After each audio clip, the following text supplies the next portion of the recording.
Welcome to the Norfolk Broads News for September 2025. All of the articles used in this podcast are found from the following newspapers: Great Yarmouth Mercury, the EDP, which is the Eastern Daily Press, the East Anglian Daily Times, the Beccles and Bungay Journal, the Lowestoft Journal. Other sources that I found articles in are Hemsby Lifeboat, Great Yarmouth and Galston Lifeboat, the BBC and ITV, all found online. The first article is New Fine Dining Restaurant at Stalham Staithe, formerly known as the Mermaid Slipper. The restaurant on Staithe Road in Stalham is relaunching under a brand new name, Restaurant 1812. This is the year the historic building was first constructed. Leading the kitchen is a Michelin-star trained chef, promising an elevated dining experience in a completely redesigned space. During the restoration, the team uncovered some original features. These were an original kiln and beautiful flint walls, which are now part of the restaurant's new look. Richardson's are having the busiest summer since the staycation boom. The demand for Broads boating holidays may have levelled out since Britain's COVID staycation boom, but Norfolk's largest operator says this summer has been the busiest season since the pandemic. Blue-green algae has been detected in the Great Broad at Whitlingham. The Broads Authority has announced that the recruitment process has begun to find their next chief executive. The Broads Authority have announced that Reedham Ferry and Carlton Marshes have joined the growing network of solar-powered cycle charging points. Salhouse Broad is another location for them. Norfolk Broads pirates investigated by police after clash. Norfolk police are investigating after a boater says he fought off an attempted boarding of his vessel with a fire extinguisher following a clash on the Broads. Norfolk Broads hire firm boss fears death trap boats risk. Bosses of hire boat firms have called on more to be done to tackle the rise of death trap boats on the Broads. Bittern Line in Norfolk, among most scenic UK rail routes. The Mirror included the Bittern Line as one of the country's most beautiful, despite being less functional than other routes. The line connects Norwich to Cromer and is served by Greater Anglia trains. Norfolk Broads branded dysfunctional by Norfolk Lord. The Broads Authority has been branded dysfunctional by a Norfolk peer over fears new rules will make its finances less transparent. Lord John Fuller has sparked a war of words with the Broads Authority. The Norfolk Broads have been recognised as the UK's top location for an autumn getaway.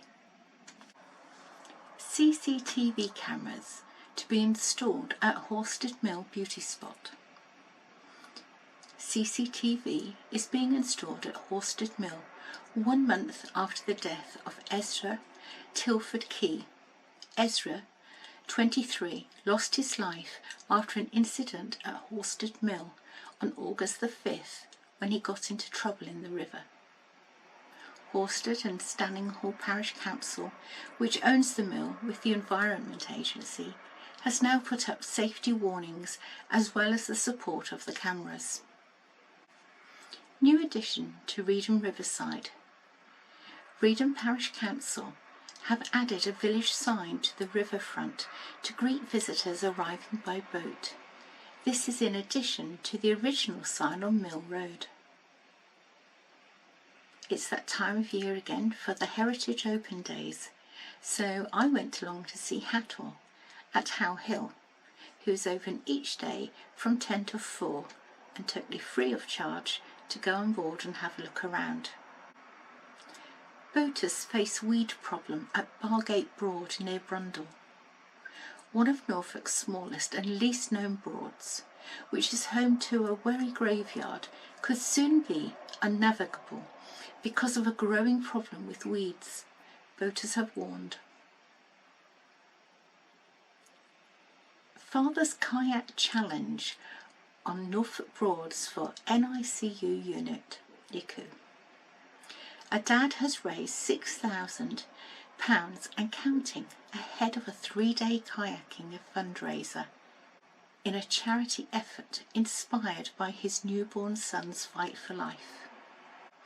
On the 14th of September, Hemsley Broads Rescue was tasked by Humber Coast Guard to assist in the rescue of 6 people stranded on a vessel that had run aground and was listing heavily on the River Bure near Great Yarmouth.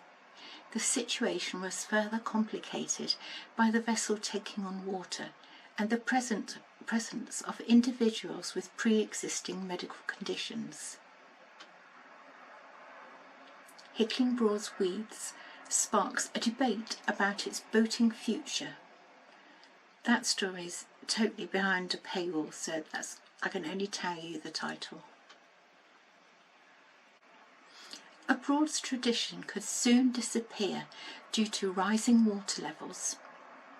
Pilot services once took about 13,000 boats a year through Potter Hyam's medieval bridge on the River Thurne.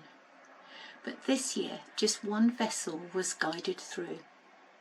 The landmark, built in the 14th century, is a notorious navigational hazard and has about 6 foot of headroom to pass through. Pilots are required to be used for hire boats to pass through, and the river crossing is a frequent focus of videos showing failed attempts at passing through. In recent years, high water levels have made it nearly impossible to fit under, except for smaller craft. Now, I'm just reading what is said in the news, okay? So don't come at me for what I'm about to say. This is how the article read. Norfolk Broads among worst hit national parks for sewage.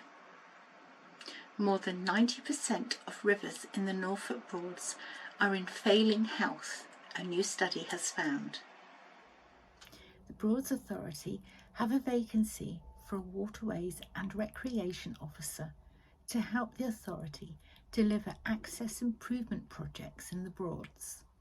Reedham Parish Council have installed by the War Memorial an interpretation panel with information about the collision over Reedham Marshes in February 1944 of the 2 B-17 bombers from the 385th Bomb Group. Of course, in time, I will go and film it for you. The Norfolk Broads have been named amongst UK's best spots for a family break. Gorleston and Great Yarmouth inshore lifeboat attended a vessel that had run aground and required a medical evacuation.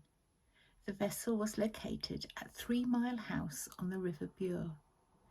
When the crew arrived, they discovered the boat was no longer aground but moored alongside the riverbank. A friend had arrived before the lifeboat and they had decided to tow them to Stokesby. The lifeboat escorted them the short distance to Stokesby to ensure the tow was safe and secure. Great Yarmouth and Gorleston lifeboat were called out to a teenage male who was stuck on the high pontoon.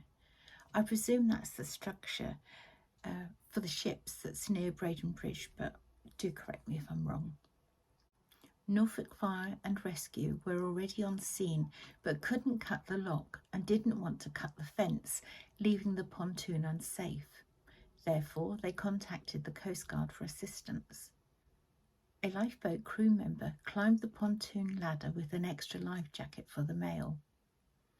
He was helped down the ladder and into the lifeboat and taken to Great Yarmouth Yacht Station. So that completes September's news for the Norfolk Broads. I know it's not ideal, as I haven't got a clue where I'm meant to be looking at the camera. I try to look in the right place, and because the camera isn't the same height at me, it doesn't seem to work out. Work in progress. At least I have a teleprompter working now. Let's see how I do in October for that news. Thank you for watching if you got this far in the video. And yeah, October's news. What will be in that, I wonder?